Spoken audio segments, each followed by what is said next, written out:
જય ગુરુદેવ। જે શ્રાવણ માસમાં આપણે બધા રજાની રાહ જોતા હોઈએ છીએ, એ શ્રાવણ માસમાં આજે આપણે ઘરે બેસી અને શિક્ષણ મેળવી રહ્યા છીએ। રજાનો માહોલ છે છતાં રજા ગમતી નથી એવું થઈ રહ્યું છે। કંઈ વાંધો નહીં, એ જે પણ પરિસ્થિતિ હોય આપણે બધા અત્યારે ઓનલાઈન માધ્યમથી શિક્ષણ મેળવીશું અને એમાં આગળ વધીશું। આપણા આ પહેલાંના વિડીયોમાં તમે લોકોએ શું શીખ્યા? તો કે ધંધો જે છે એ ધંધાના જુદા જુદા પ્રકારો પડે છે, એનું વર્ગીકરણ કરવામાં આવે છે। આ ધંધાકીય પ્રવૃત્તિનું વર્ગીકરણમાં આપણે એના 3 પ્રકારો કે 3 વર્ગીકરણ જોયા હતા। કયા કયા? તો કે વેપાર, વાણિજ્ય અને ઉદ્યોગ। વેપાર, હવે આ વેપાર વિશેની આપણે સામાન્ય સમજ મેળવેલી હતી કે વેપાર કોને કહેવાય? તો કે જેમાં બે પક્ષકારો વિનિમય વસ્તુ કે સેવાનો કે વસ્તુ કે સેવાના બદલામાં નાણાંનો વિનિમય કરતા હોય એને શું કહેવાય? તો કે વેપાર કહેવાય છે, કે જેમાં ખરીદી અને વેચાણ થતી હોય છે અને તેની લાક્ષણિકતાઓ શીખી ગયા। આ વેપાર જુદા જુદા પ્રકારે કરવામાં આવે છે, એટલે કે ધંધાકીય પ્રવૃત્તિના વર્ગીકરણના પ્રથમ પ્રકારના વર્ગીકરણનો પણ પેટા પ્રકારો પડે છે, જે આજે આપણે શીખવાના છે। આમ વેપારના 2 પ્રકાર પડે છે।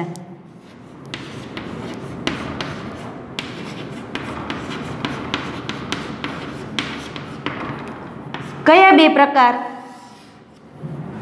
તો કે એક આંતરિક વેપાર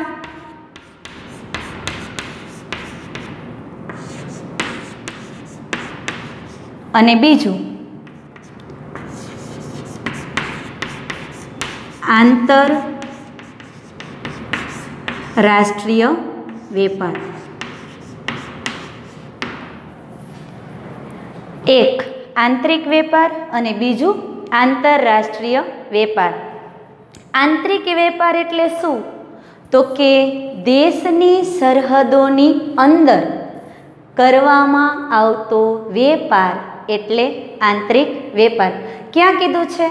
દેશની સરહદોની અંદર, એટલે જુદા જુદા ગામ વચ્ચે હોઈ શકે, જુદા જુદા શહેર વચ્ચે હોઈ શકે, જુદા જુદા રાજ્યો વચ્ચે હોઈ શકે અને એક જ ગામમાં, એક જ શહેરમાં કે એક જ રાજ્યમાં પણ હોઈ શકે। હવે પહેલાં તમે વિચાર કરવો જોઈએ કે એવા કયા કયા વેપાર છે જે આપણા ગામ, શહેર કે જુદા જુદા રાજ્યોમાં થાય છે। ચાલો એક ઉદાહરણ આપું તમને। જૂનાગઢની કેસર કેરી, આ કેસર કેરી જે છે એ તમે દક્ષિણ ભારતમાં પણ મોકલી શકો, ઉત્તર ભારતમાં પણ મોકલી શકો અને પૂર્વ ભારતમાં પણ મોકલી શકો। તો આ થયું જૂનાગઢની કેરીનું આપણા જ ભારત દેશમાં જુદા જુદા સ્થળોએ વેચાણ। હવે મેં એક કેરીનું એક્ઝામ્પલ લીધું છે, ઉદાહરણ લીધું છે। આવા ઉદાહરણો તમે વિચારો બીજા। હજી એક ઉદાહરણ આપી દઉં તો કે કાશ્મીરનું કેસર, આ કેસર જો આપણે ગુજરાતમાં ખરીદતા હોય, નીચે આપણે કન્યાકુમારી કે કેરળમાં દક્ષિણ ભારતમાં કહેતા હોય એ લોકો ખરીદતા હોય, કે પૂર્વ ભારતમાં આસામ કે એ બધા રાજ્યો જે છે એ ખરીદતા હોય, એટલે આમ જુદા જુદા રાજ્યો વચ્ચે, જુદા જુદા ગામ શહેર વચ્ચે જૂનાગઢની કેસર કેરી આપણે પણ ખાઈએ છીએ, મોરબીની ટેસ્ટ જે છે એ અમદાવાદના લોકો પણ ખરીદે છે। એટલે આમ દેશની સરહદની અંદર કરવામાં આવતો વેપાર એટલે આંતરિક વેપાર। ફરીથી વ્યાખ્યા ક્લિયર થઈ ગઈ? એના પણ પેટા પ્રકાર પડે છે। ધંધાકીય પ્રવૃત્તિના વર્ગીકરણનું પહેલું વર્ગીકરણ વેપાર। આ વેપારના 2 પ્રકાર। એ 2 પ્રકારોમાં પ્રથમ પ્રકાર આંતરિક વેપાર। એ આંતરિક વેપાર એટલે તો કે દેશની સરહદોની અંદર કરવામાં આવતો વેપાર। આ આંતરિક વેપારના 2 પ્રકાર પડે છે। કયા 2 પ્રકાર? એક જથ્થાબંધ વેપાર અને બીજું છૂટક વેપાર। જથ્થાબંધ વેપાર, હવે ઉત્પાદક પાસેથી મોટા જથ્થામાં માલસામાનની ખરીદી કરી અને છૂટક વેપારીને જે માલ એની જરૂરિયાત અનુસાર વેચાણ કરે તેને કહેવાય જથ્થાબંધ વેપાર. હવે આમાં તમે એવા શબ્દ સાંભળેલા હશે કે એજન્સી, ડીલરશીપ. આ લોકો શું કરે તો કે જે જગ્યાએ છૂટક વેપારી હોય, જે ગ્રાહકોને માલ સામાનનું વેચાણ કરતા હોય, એ લોકોને તેમની જરૂરિયાત અનુસાર તેમના દુકાનમાં જે માલ સામાન જોઈતો હોય એ પ્રમાણે પહોંચાડે, તો તેને કહેવાય છે જથ્થાબંધ વેપાર. બીજું છે આંતરિક વેપારનો બીજો પેટા પ્રકાર એટલે કે છૂટક વેપાર. છૂટક વેપાર એટલે શું તો કે જે વેપારી જથ્થાબંધ વેપારી પાસેથી જોઈતા પ્રમાણમાં માલ સામાન ખરીદે અને ગ્રાહકોને તેની જરૂરિયાત અનુસાર માલ સામાનનું વેચાણ કરે, તે એટલે છૂટક વેપાર. હવે આપણે કોઈ વસ્તુની ખરીદી કરવી હોય તો શું આપણે જથ્થાબંધ વેપારી પાસે જઈએ છીએ?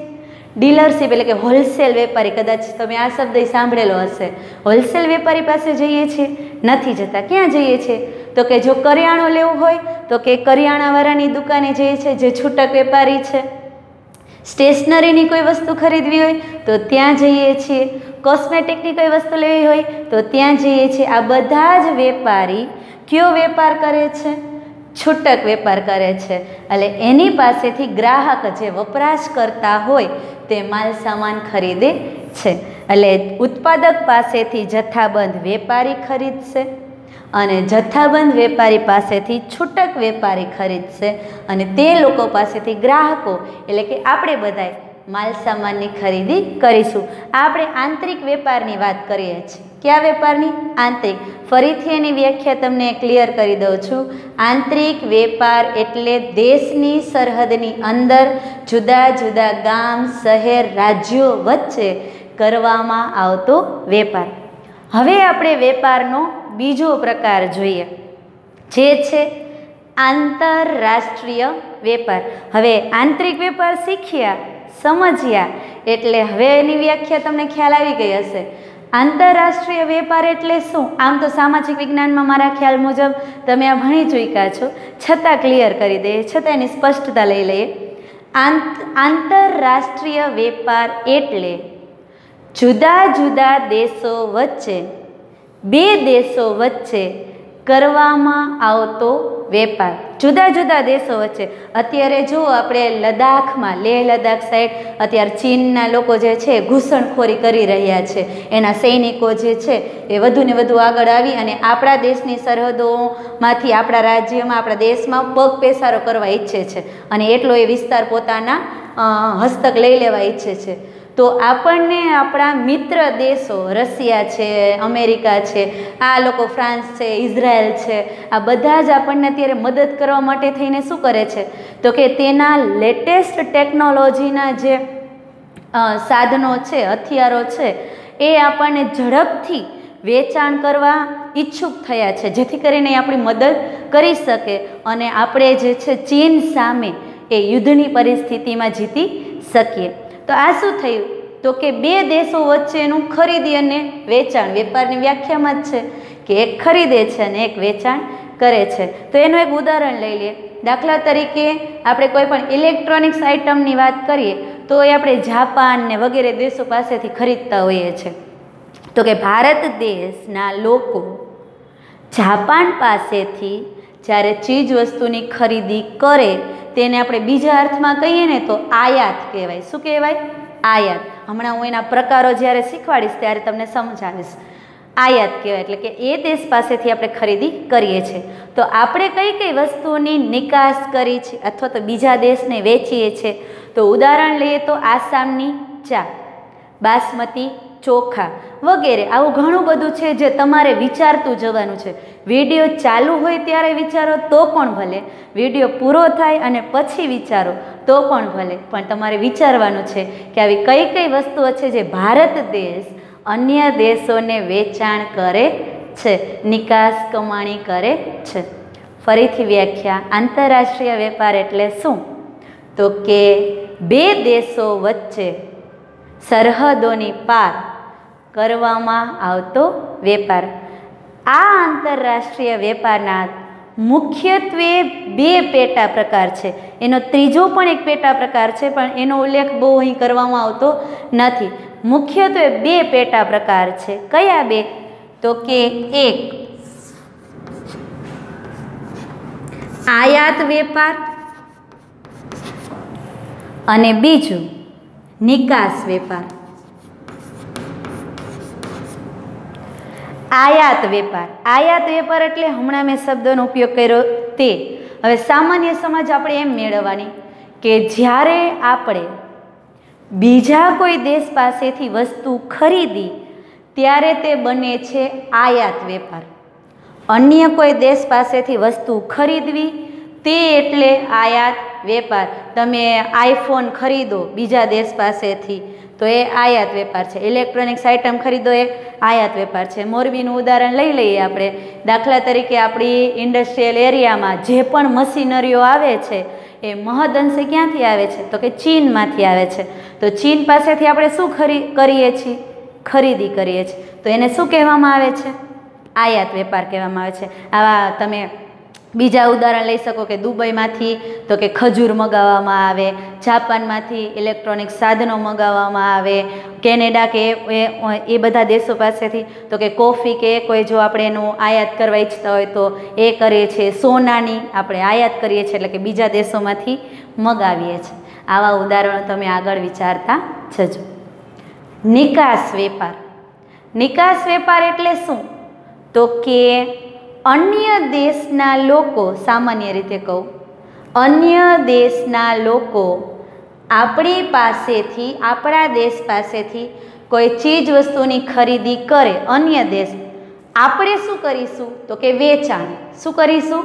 વેચાણ. આપણે કોઈ ચીજ વસ્તુનું વેચાણ અન્ય કોઈ દેશને કરીએ તો તે થાય છે નિકાસ વેપાર. કયો વેપાર? નિકાસ વેપાર. ઉદાહરણ લઈ લઈએ.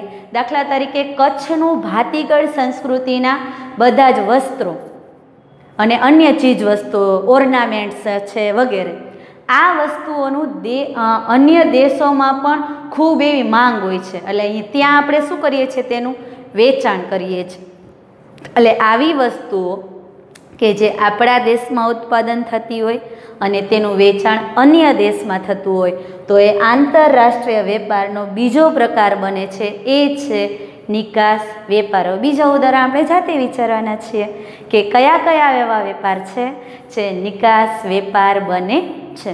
ત્રીજો પ્રકાર જે મેં કીધું છે કે ટેક્સ્ટબુકમાં કે એમાં કદાચ એનું ઉદાહરણ નથી અથવા તો એક્ઝામ્પલ નથી, એ છે પુનઃ નિકાસ. શબ્દ એ છે પુનઃ નિકાસ વેપાર. આ બંને જ લખું છું, એક સાઈડમાં લખીને તમને કહું છું. પુનઃ નિકાસ. હવે પુનઃ નિકાસ એટલે શું? તો કે કોઈ એક દેશની વસ્તુ કોઈ એક સ્થળે, એ પછી હવાઈ જહાજમાં આવતી હોય તો ત્યાં હવાઈ મથકેથી, જો જહાજમાં આવતી હોય, દરિયા માર્ગે આવતી હોય તો ત્યાં બંદરી વિસ્તારના વખારમાંથી, અને અન્ય કોઈ માર્ગે આવતી હોય તો તે જ સ્થળે રાખી ત્યાંથી અને ત્યાંથી જ હવાઈ મથકે હોય તો હવાઈ મથકેથી, બંદરે વખારમાં હોય તો એટલે વખાર એટલે કે ગોડાઉન, ત્યાંથી ને ત્યાંથી બીજા કોઈ દેશને વેચાણ કરી દઈએ. આપણે આપણા દેશમાં લાવતા નથી, ત્યાં જ પ્રોસેસ કરીએ અને અન્ય કોઈ દેશને વેચાણ કરી દઈએ. એક દેશમાંથી ખરીદેલી વસ્તુ તે જ સ્થળે રાખી અને અન્ય કોઈ દેશને વેચી દેવી, વેચાણ કરી દેવું, તેને કહેવાય છે પુનઃ નિકાસ વેપાર. પરંતુ મુખ્યત્વે આપણે આ બે જ પ્રકારને પ્રાધાન્ય આપવાનું છે. એક આયાત વેપાર અને બીજું નિકાસ વેપાર. અહીં વેપારના મુખ્યત્વે કેટલા પ્રકાર થયા? બે. આંતરિક વેપાર અને આંતરરાષ્ટ્રીય વેપાર. તેના પેટા પ્રકાર તો કે આંતરિક વેપારના બે પેટા પ્રકાર છે, જથ્થાબંધ વેપાર અને છૂટક વેપાર. આંતરરાષ્ટ્રીય વેપારના પણ બે પ્રકાર છે મુખ્યત્વે. કયા બે? તો કે આયાત વેપાર અને નિકાસ વેપાર. ટેક્સ્ટબુકમાં અને નવનીતમાં તેની વ્યાખ્યા જોઈ જજો, એના ઉદાહરણની વ્યાખ્યાઓ જોઈ જજો, એના પેટા પ્રકારની વ્યાખ્યાઓ જોઈ જોજો. આ બધી વ્યાખ્યાઓ પરથી તમને ખ્યાલ આવશે કે એક વેપાર, જેના મુખ્ય બે પ્રકાર ગણીએ છીએ, તેને કઈ રીતના સમજૂતી મેળવી શકાય. અત્યારે દિવસે ને દિવસે જેમ 21મી સદી આગળ વધી રહી છે તેમ આંતરરાષ્ટ્રીય વેપારનું પ્રમાણ પણ વધતું રહ્યું છે. ચાલ આજનું હોમવર્ક લઈ લઈએ. આજનું હોમવર્ક છે વેપારનો અર્થ અને તેના પ્રકારો પાકા કરવા અને મોઢે લખવા. જય ગુરુદેવ. અસ્તુ.